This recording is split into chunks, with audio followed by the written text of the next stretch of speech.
मेरे देश के नौजवान साथियों, इन फिल्मों के अंदर इस देश की राजनीतिक पार्टियों ने बाबा साहब अंबेडकर की एक बड़ी सी फोटो लगा लेते हैं जब चुनाव आता है और उनके नाम से वोट मांगने का काम करते हैं। मैं आप लोगों को बताना चाहता हूं, अरे बाबा साहब अंबेडकर को पढ़ा लिखा करके बैरिस्टर की पढ़ाई पास कराने वाला और कोई नहीं, क्षत्रिय राजा बड़ौदा दरबार थे। बाबा साहब अंबेडकर ने हजारों पुस्तकें लिखी, एक भी पुस्तक के अंदर एक भी क्षत्रिय के खिलाफ कहीं 5 लाइन भी नहीं है। मेरे देश के नौजवान साथियों, बाबा साहब का जब लास्ट टाइम के अंदर दिल्ली का बंगला खाली करवा दिया गया, तो बंगला भी उनको रहने के लिए शिरोई दरबार ने दिया। मेरे देश के नौजवान साथियों, और जब बाबा साहब ने हिंदू धर्म छोड़ करके बौद्ध धर्म अपनाया, तो भगवान बुद्ध भी क्षत्रिय थे। क्षत्रिय, तो मैं आप लोगों से इसलिए यह बात रखी है कि फिल्मों के अंदर अमरीश पुरी को ठाकुर बना बना करके गरीब जनता को मारते हुए पीटते हुए दिखाया जाता है, उनकी जमीनें छीनते हुए दिखाया जाता है, उनके बेटे के रूप में गुलशन ग्रोवर और शक्ति कपूर को परोसा जाता है। और उनका काम क्या होता है? कॉलेज यूनिवर्सिटी में जा रहे हैं, बहन बेटियों की इज्जत तार तार कर रहे हैं। नहीं, क्षत्रिय ऐसा हो ही नहीं सकता। नमन करता हूं मातेश्वरी के चरणों में। मेरे से यहां बड़े सारे विराजमान हैं, उनको धोख, हम सफर हम उम्र साथियों को जय माता जी की, मातृशक्ति को क्षमा गणी हुकम, बड़ों को धोख। मेरे नौजवान साथियों, अपन ने पहले भी कहा था भाई विद्याधर नगर स्टेडियम छोटा पड़ेगा, केसरिया महापंचायत जो होने जा रही है, केसरिया आना बाना बांध करके पूरे राजस्थान से हमारे भाई और बहन आ रहे हैं। और आज आपने दिखा दिया कि हम सब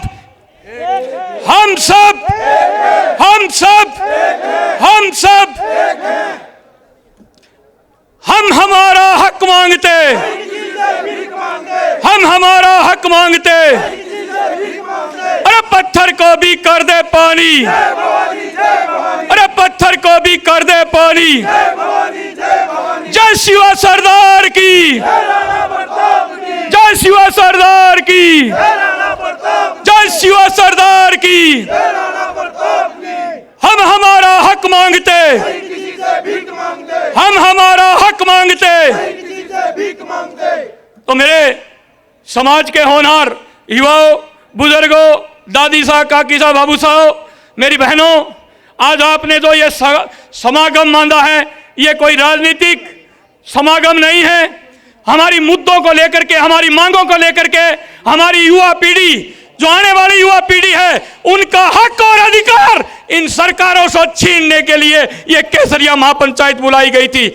मेरे समाज के होनहार युवाओं, और मैं आपको बता दूं, हमारी प्रमुखता से मांग जो सरकार से है, ईडब्ल्यूएस आरक्षण को 10% से बढ़ा करके 14% किया जाए।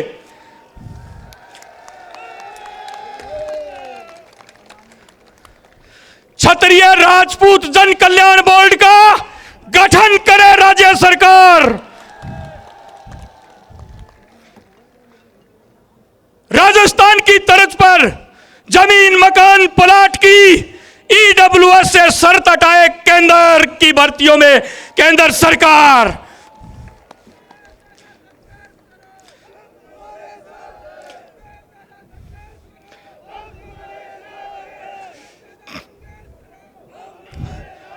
हम चाहते हैं अन्य जो आरक्षण जारी है उसी तर्ज के ऊपर हमें भी जो ईडब्ल्यूएस धारी है 5 साल की उम्र में छूट मिले, शैक्षणिक योग्यता में छूट मिले और फीस के अंदर भी छूट मिले ईडब्ल्यूएस धारियों को। यह हमारी मांग है। हमारी मांग है हर जिला हेडक्वार्टर के ऊपर ईडब्ल्यूएस धारियों का लिए एक एक छात्रावास बनाया जाए हर जिला हेडक्वार्टर पर। हमारी मांग है पूरे देश के अंदर, राजस्थान के अंदर साधु संतों पर आए दिन अत्याचार होते हैं, हत्याएं तक कर दी जाती है। हम मांग करते हैं क्षत्रिय होने के नाते कि जो वकीलों के लिए एक कानून, एक एक्ट बनाया है, उसी तर्ज के ऊपर साधु संतों की सुरक्षा के लिए एक कानून बनाए सरकार, एक एक्ट बनाए।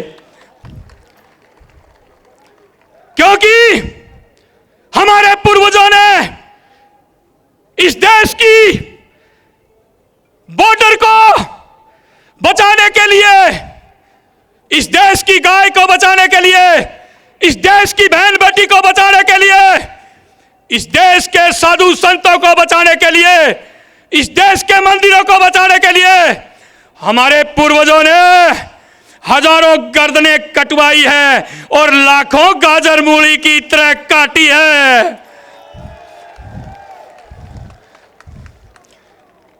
इसके अलावा हम चाहते हैं कि बाईसा शादी होकर के पति के घर आ जाती है तो उसके पिता की आय नहीं जोड़ी जाए ईडब्ल्यूएस के अंदर। हम चाहते हैं जो बाईसा शादी होकर के पिता के घर आ गई, उसको पिता के घर से पति के घर आ गई, उसकी पिता की आय नहीं जोड़ी जाए, खाली पति की आय जोड़ी जाए ईडब्ल्यूएस के अंदर। हम चाहते हैं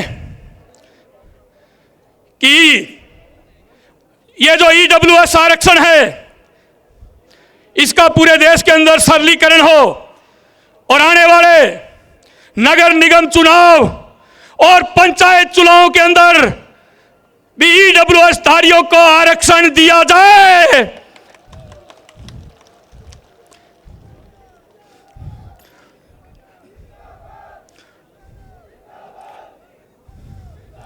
हम हमारा हक मांगते, हम हमारा हक मांगते।